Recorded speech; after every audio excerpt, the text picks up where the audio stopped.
출애굽한 지 480년이 지난 솔로몬 시대에 솔로몬이 성전을 건축하기 시작했다라고 이제 열왕기상 6장은 기록하고 있습니다. 그 전까지는 출애굽기 레위기에 하나님께서 지으라고 하신 그 성막 또는 회막이라고도 하죠. 또 같은 말입니다. 성막 또는 회막, 이 것은 하나님의 처소였지만 이동식 처소였죠. 텐트 모양으로 항상 조립하고 다시 분해하고 또 다시 이동하고 그런 텐트 형식의 이동식 예배 처소였습니다. 그런데 성전은 한 장소에 건물을 짓는 것이죠. 이동할 수가 없습니다. 그래서 영속하게 그 장소에 있는 것이죠. 하나님께서 출애굽 480년이나 지나는 동안 한 번도 누구에게 하나님의 성전을 건축하라는 얘기가 한 번도 없어요. 한 번도 없는데 다윗이 하나님을 너무 사랑함으로 인해서 하나님께서 천막에 거하시는 것, 하나님의 언약궤가 천막에 거하는 것을 자신은 보지 못하겠다. 나만 이렇게 화려한 왕궁에 살 수가 없으니까 하나님을 위해서 나는 전을 짓고 싶습니다. 그렇게 하면서 성전 건축이 시작된 겁니다. 이스라엘 백성들과 하나님은 광야에서 40년을 함께 하시면서 이 레위인들이 성막을 또 옮길 때 다시 분해하고 다시 짓고 이것을 계속 반복했죠. 480년 동안 그들은 또 가나안 땅에 여호수아의 이끌음에 의해서 가나안 땅에 들어왔을 때도 건물이 없이 똑같이 이 성막을 실로라는 지역에서 처음에는 실로라는 지역에 성막을 세워서 거기서 예배를 드리고 사사기를 지나서 사무엘 시대에 들어왔을 때도 하나님의 전은 없었어요. 그냥 성막이 세워져서 그곳에서 언약궤를 모시고 하나님을 섬겼어요. 그래서 한때는 그 언약궤를 블레셋 사람에게 빼앗기는 일도 있었습니다. 다윗 시대에.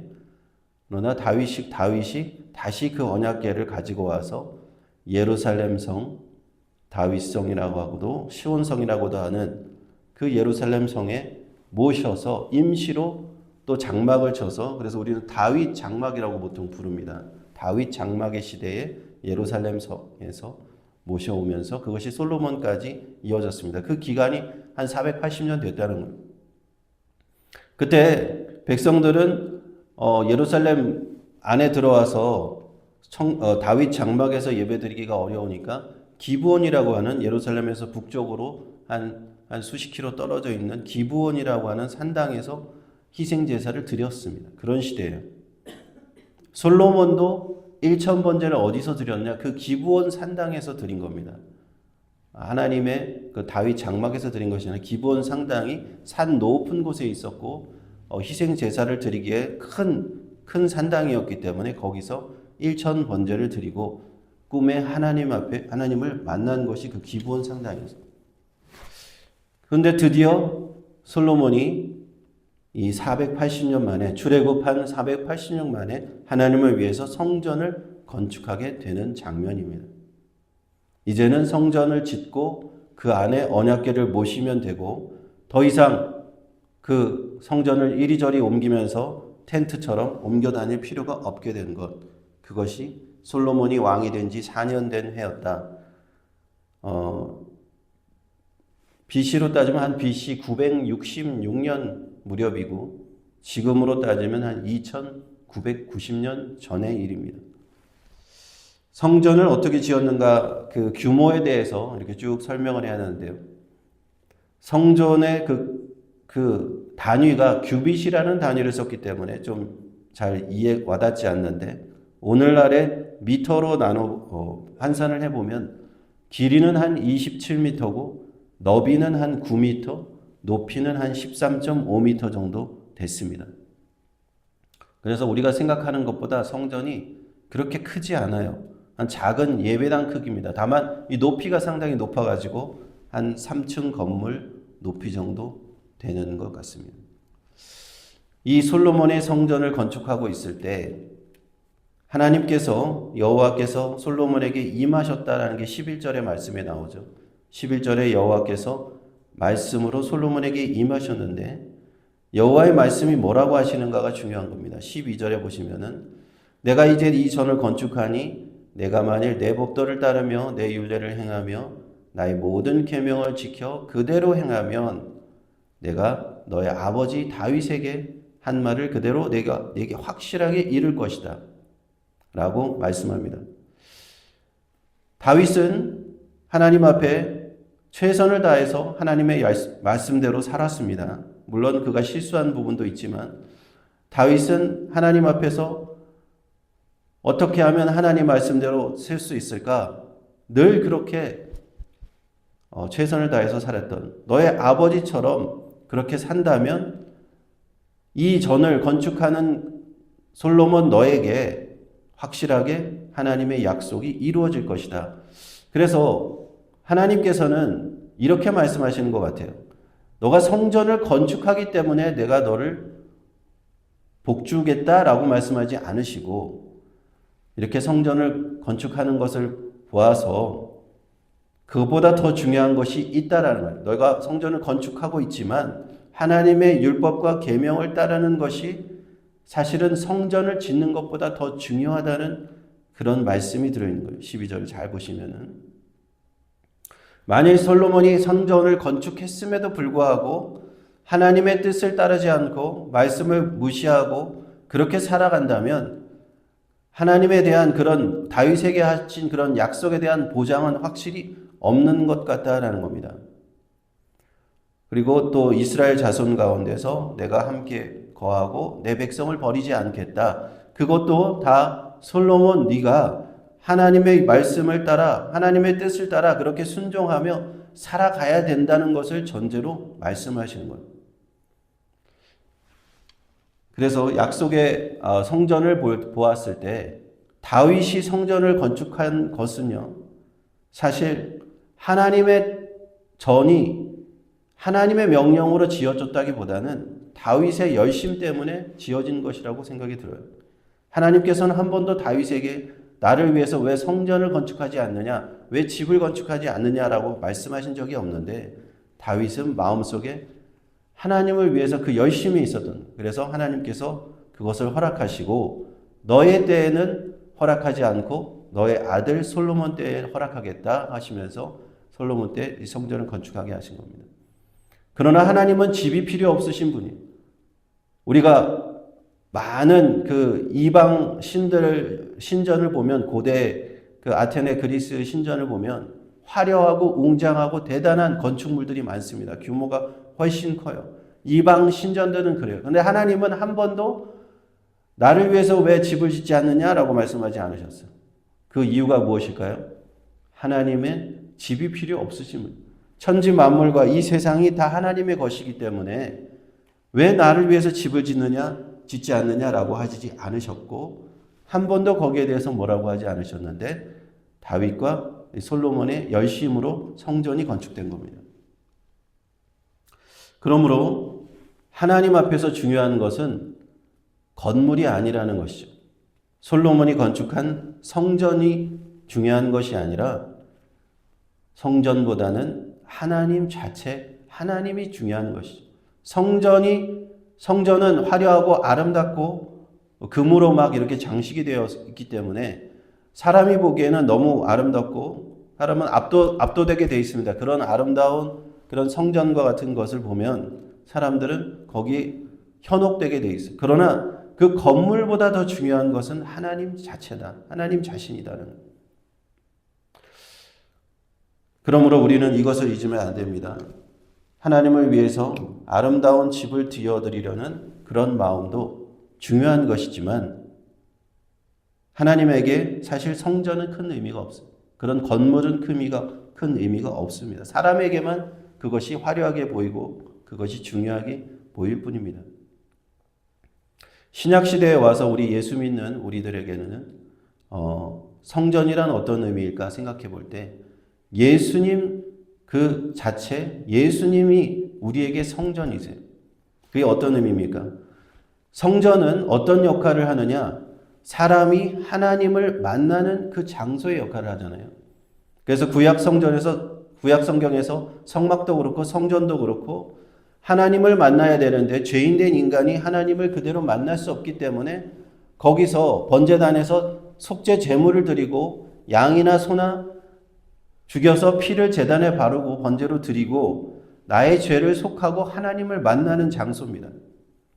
우리는 신약시대에 더 이상 제사를 드리지 않아요. 희생제사를 드리지 않아요. 왜냐? 예수님께서 십자가에서 우리를 위해서 단번에 희생 속죄를 드렸기 때문에 예수님을 통해서 우리는 하나님께 나아갈 수 있고 그래서 예수님이 성전이 되시는 거예요. 예수님은 그래서 우리를 하나님 앞에 하나님을 만나게 하는 그 성전의 역할을 하신다 하는 겁니다. 그렇다면 오늘날 우리는 교회 건물을 어떤 의미로 생각해야 될까요? 사실 많은 목회자들이 교회 건물에 대해서 좀 애착을 가지고 집착을 가질 수밖에 없는 것 같아요. 교회 건물이 뭐 낡았으면 또 보수를 해야 되고 교회가 제대로 된 장소를 가지지 못하면 더 아름다운 예배당을 건축하고 싶고 이런 마음이 자연히 들잖아요. 사람이라면. 근데 그동안에 한국 교회를 보면 많은 목회자들이 너무 교회 건축에 목숨을 걸었다라는 그런 비판을 받습니다. 그래서 한국에 보면 화려하고 웅장하고 더 크게 교회 건물을 짓는데 한국 기독교가 너무 이렇게 몰두해 있었어요. 그래서 성도들은 거기에 대해서 건축 때문에 많은 또 어려움도 겪고 그랬던 것이 한국 교회의 문제입니다. 더 멋진 교회 건물을 갖는 것, 화려하고 좋은 예배당을 갖는 것, 그리고 그렇게 아름답고 큰 교회 건물이 있어야만 우리가 만족하는 것, 과연 누구를 위한 만족인가 한번 돌아볼 필요가 있습니다. 한국 교회가 정말 하나님께 영광 돌리려고 그렇게 하는 것이냐, 아니면 사람들이 내가 이렇게 화려한 건물에 만족하는 목회자도 그렇고 성도들도 그렇고 이런 화려한 건물을 가지고 우리는 하나님을 섬긴다라는 자기 자신의 만족은 아니었는가 하는 걸 한번 돌아볼 필요가 있습니다.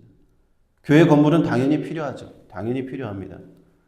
우리나 예배의 장소로서 예배당이 필요하고 친교의 장소로서 친교실이 필요하고 교육관이 필요하고 당연히 교회 건물은 필요하지만 그 건물은 본질가 아니라는 것을 솔로몬 성전을 보면서 우리는 깨달아야 될 것입니다. 솔로몬이 성전을 건축할 때 하나님이 그렇게 말씀하셨듯이 교회 건물은 본질이 아니라는 거예요. 아무리 멋지고 화려한 예배당이 있으면 뭐합니까? 거기 나와서 하나님을 만나는 것이 중요한 거죠.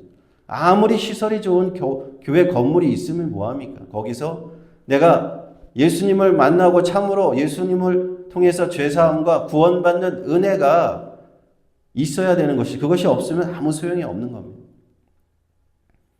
그것이 바로 오늘 말씀 열왕기상 6장 11절 13절에 솔로몬에게, 성전을 건축하는 솔로몬에게 경고의 말씀 주신 하나님의 그 말씀의 이유인 겁니다. 예수님 당시에도 예수님도 그런 말씀을 하신 적이 있습니다. 제자들이 예수님 당시에도 성전이 있었습니다. 그 솔로몬이 지은 성전은 아닌데 헤롯 대왕이 지었다 그래서 헤롯 성전이라고 불렀습니다. 아주 아름답고 멋지게 화려하게 지은 성전이라고 해요. 제자들과 함께 그 성전을 나가시면서 제자들이 예수님한테 이런 말을 하죠. 마가복음 13장 1, 2절에 보면 이렇게 기록되어 있습니다. 예수께서 성전에서 나가실 때에 제자 중 하나가 가로되 선생님이여 보소서 이 돌들이 어떠하며 이 건물들이 어떠하니까. 이 건물이 너무 화려하지 않습니까? 이 성전 너무 하나님 앞에 잘 지어놓지 않았습니까? 그러니까 예수님께서 뭐라고 하셨냐면 예수께서 이르시되 내가 이 큰 건물들을 보느냐 돌 하나도 돌 위에 남지 않고 다 무너뜨려지리라 하시니라. 이것이 말씀입니다. 예수님의 말씀 그대로요. 그 훗날 그 헤롯 성전은 다 무너졌습니다. 돌 하나도 돌 위에 남지 않고 다 무너졌어요.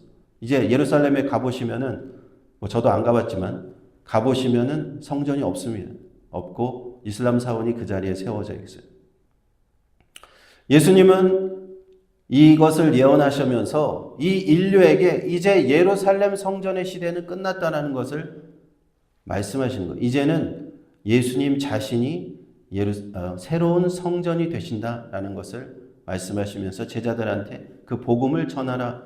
십자가에서 죽으시고 3일 만에 부활하신 그 예수님의 참 성전이신 예수님 주님을 우리에게 보여주시면서 이제 나를 통해서 하나님께 나아갈 수 있다는 것, 예수님을 통해서 우리가 하나님을 믿을 수 있다는 것, 그것을 제자들 통해서 전파하라 하신 겁니다. 그 복음이 전파되어 우리도 하나님을 만날 수 있는 겁니다. 오늘날 우리가 하나님을 만날 수 있는 것, 이 예수님을 통해서 나아갈 수 있는 건 줄로 믿습니다. 오늘 믿음으로 우리가 기도의 시간을 가질 때 이 성전된 예수 그리스도의 이름으로 우리 주님을 만나기를 원합니다. 만나는 것이, 하나님을 만나는 것이 중요한 것이죠. 건물은 중요하지 않습니다. 오늘 말씀을 통해서 이것을 깊이 깨닫는 저와 여러분이 되시기를 축원드립니다.